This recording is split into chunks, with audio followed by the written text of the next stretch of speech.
we were talking for whatever it was, a minute or so off air. My favorite thing that I get to do on a daily basis, putting like my personal life, my 2 kids, my wife and family stuff, kind of that, like I call that pedestal stuff. I don't really like compare that to anything.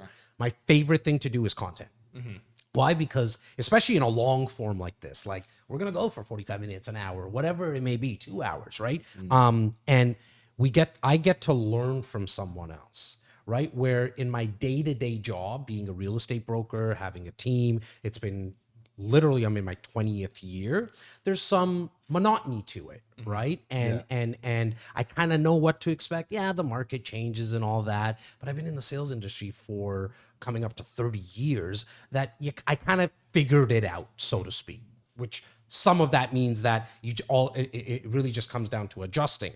But when I get to sit with guys that had me on their podcast, and that's why I said it's been a long time coming, because you guys haven't been on the Jas Takhar podcast yet. You and I didn't even do a virtual. We've had one. No, I think, Austin, I'm going to look back. I think it was some other type of webinar. I'm not sure if it was the Jas. If it was, then it was on Zoom.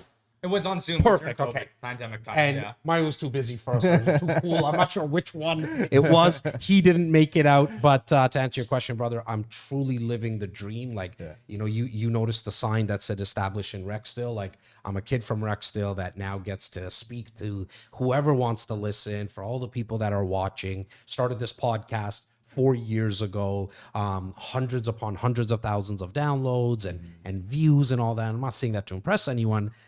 The truth is, I was like, fuck, nobody's going to really listen other than maybe, I knew my family would because they would support me. And I was like, my clients will listen because I've nurtured them for so long.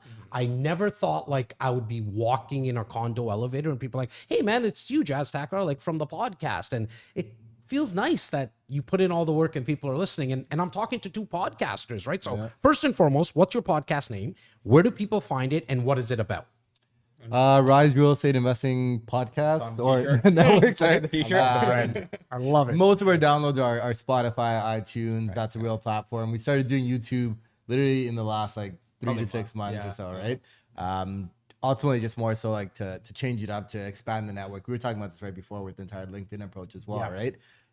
Ultimately, the real estate as a whole in Canada is a niche topic. And then you target investors. Now you're going even more niche, right? And so really, instead of like trying to all just go after the same market space, we realize there's a lot more platforms out there that you could essentially just add them on very easily. So, right? you do the recording because you kind of glossed over it. You do the recording.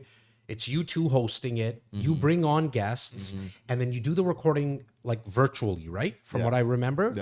You guys are in separate places as well. We're separate. Okay. And then you take that recording and then you put it up on YouTube. So it's kind of like a video podcast, essentially. Like I think that's the word. Yeah. We worked our way there. Initially, we were doing just Spotify to Mayu's point and Apple. Then we realized for people to discover our podcast, they legit have to search for it. Right, they have to search, an investing podcast on Spotify. So it automatically needs to be in their head. So we figured, cut it up into shorts. We got inspired by you and seeing what you're doing. Appreciate that. So we're cutting up into shorts. We're going to throw it on TikTok. It's on YouTube.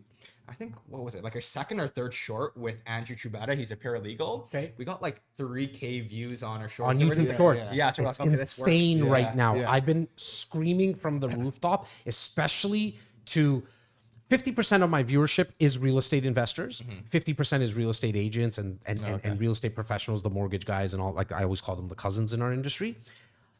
I'm like, guys, I know you like to go on Instagram.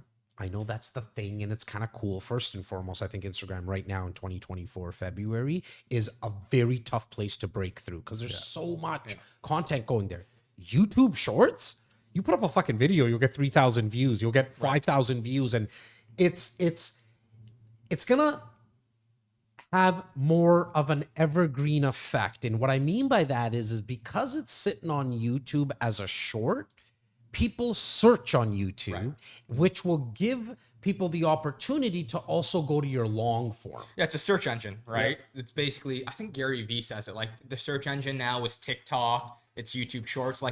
I'm planning a trip, we're talking offline, to Mexico City to find things to do. I'm not going on Google and clicking on websites at all. I'm going on TikTok and saying 5 things to do in Mexico City and just watching through those reels. So we have to, like, even as investors, our content to us might seem dull, but we have to adjust Well, they're talking about where does ChatGPT fit in all of this, right? And it's like if you go on ChatGPT if you want a specific answer, you go on YouTube for like the how-to videos, how to build a table, how to whatever and whatever, right? How to invest in real estate, all that stuff is on YouTube. You're not going on ChatGPT and asking it that, right? 100%. So each platform has its own application, and so we're still like, in our opinion, we're breaking in. Like we're at the very early stages of like getting on multiple platforms and all that kind of stuff. Well, I think you guys you went about it the right way. And what I mean by that is that if people ask me all the time, like, should I start with the short form videos or should I go long form? My advice, and I'm not sure if it's right for everyone, it's been right for me, is go long form. Because if you have the ability to go, like your guys' podcast is like 45 minutes, an hour or something like that. And if you feel like cutting it short, whatever. But out of that now, you can take out these 1 minute videos. I think it's tougher for people to start with the 37-second video and then work your way up, because this takes endurance. Like, I'm not like, it's not a marathon race by any means to do an hour conversation, but when you have that habit, and please, like, if you disagree, I want to know about it. Like, if you have the habit of being able to go long form, I think it's a lot easier to just not only take out the content, but then do your own 37-second video, because you're like, shit, bro, I went for an hour. Like, you also work out the kinks of the insecurities. Right. Yeah. Because in an hour, you're going to say some dumb shit sometimes. Or you're going to stumble. You're going to say, you're going to say, People can stick around to hear our dumb shit. Exactly. You know what I mean? And so, and if you have the ability to keep people on for an hour, Right. you're probably talking about something that's engaging. Did you guys feel that, like, by going long form first? What do you think? I think content is constantly changing. And so when we take it back to 2019, because you started in 2019, I started right around 2020, kind of COVID time, just even being public about our investing and what we were doing and all that kind of stuff. At that time, I could do a blog post during COVID, post it on a Sunday morning, and it would get like hundreds of thousands of views and like reads. And I'm like, yo, what the heck? People are reading like blog posts. That's long form content. But that was a time when people were sitting at home doing nothing. You post on a Sunday morning, you're nailing the timing. People are just going to read it. You post a blog post today, it's not nearly as good as it was back in the days, right? Even with more followers that we have today and so on. So blog posts used to do really good. Then proof of concept in every like realtor's journey or investor's journey or whatever, proof of concept became really important. So showing the deals that you're doing, properties that you're buying, all that kind of stuff was really important in getting ourselves established. And then it went from that into, we found the podcast was really good to actually build a community, build like a loyal like following, right? And then from there, we still do the podcast, and then you try to add on the short form clips to show theoretical like competencies in short kind of like blasts. And then what we found really recently, like we were talking about as well, is memes are doing really good. Oh yeah. Because like it's become so much that you go on Instagram and it's so educational to a point that it gets kind of boring. Yeah.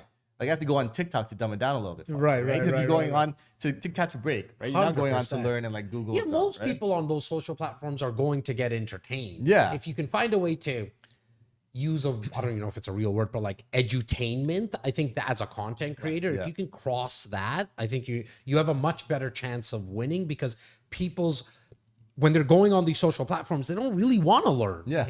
Right? Like YouTube, obviously they do, but if you can find a way, and those memes probably help with that, right? Yeah. The memes, what I find it does, it helps with reshareability. So when I look at the analytics of the meme, a lot of the audience are non-followers. Now they're not going to get value out of it. They're going to get a laugh of it, but they'll follow me as a result, and they can stay for the other content that's on there. Right? Especially if they like it, kind of thing. Exactly. Right? So it becomes sort of like a lead gen. In terms of like the long form content and short form content, I think you can go either way. So what I've done is, like, when I do Instagram Reels, like short form Instagram Reels, I can easily turn that through long form through using AI now. Right? They're using ChatGPT. So I'll transcribe my 30-second video on like what's an appraisal, and then I'll throw it on ChatGPT. I'm like, expand this and turn this to a full blog article. Take that, throw that on LinkedIn, right? Or I can create another long form video from it, and vice versa, right? Like you can turn long form into short form. Exactly. That's easier for sure. Yeah. But I think with AI, I mean, you don't going need the other way around. Going the other way around becomes easier. 100%. Yeah. I mean, today's conversation, this is why I love going long form, because we had no idea that we were going to be going into this much of a content talk. But I hope everybody who's listening right now and watching either live or the recording, and if you're watching live, just throw in your questions. We'll make sure that we get to it.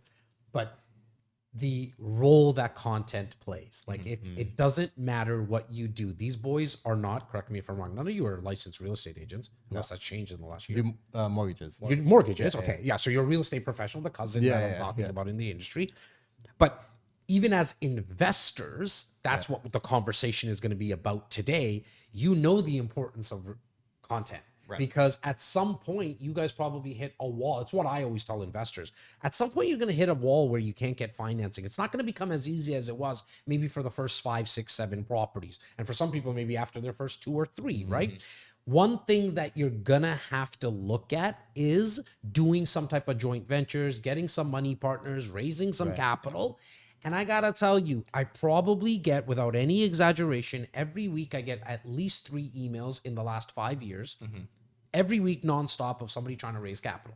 And I don't know if sometimes it's directed to, like, I know it's not a mass email, but the first thing I do is look into see, like, what credibility do you have? Right. What are you talking about, right? Hence why I'm sure you guys have been able to build out your portfolios so to the place that you have now, because you have the credibility of the content that you put out there. And people know, like, you're talking about what is an appraisal? What are some ways to maybe get some financing, right? Like, when people see you online, they're like, all right, you're not just some fucking shyster trying to raise some capital because this is your first time at the rodeo. If you found that video valuable and you want to watch the full discussion, click here for my podcast. If you want to watch more videos, click here.